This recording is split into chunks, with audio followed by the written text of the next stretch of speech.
So in today's video, we're going to be talking about the X-Men, specifically Fox's X-Men, including X-Men 1 and 2, and how those films are ultimately responsible for the MCU.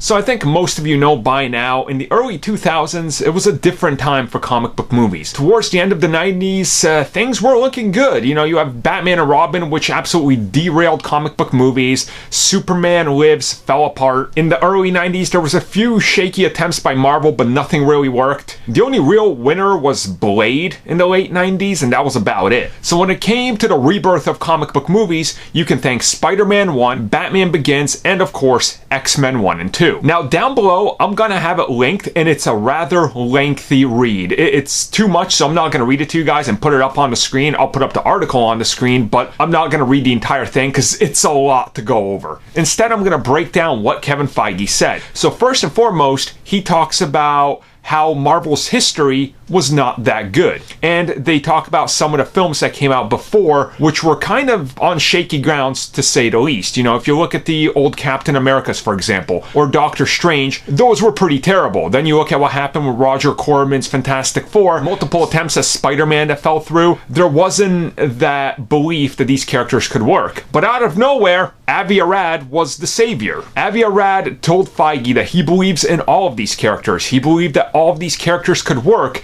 It was just a matter of finding the right tone and trying to fit it into today's world and making it work as a whole instead of trying to make it something it's not. So when the process started, X-Men 1 was largely responsible to this, and Kevin Feige would always check in with what was happening because he was there working with Fox and he was an executive and everything, and he was getting into the whole Marvel business, and Avi Arad and everybody else would bounce off ideas off of him. He would look back on it and he started to get the feel for how this worked and what the audiences were willing to accept, what they weren't just yet. And he was looking at the changing market to try to understand what exactly was happening and why the audience was now willing to go and see these films, where 10 years ago it was only one or two that really worked. And in the article they go over all of this. It's honestly a pretty great read, but you have to understand, and you know, for all the people that might not like the X-Men, certainly I have films I don't like in that series.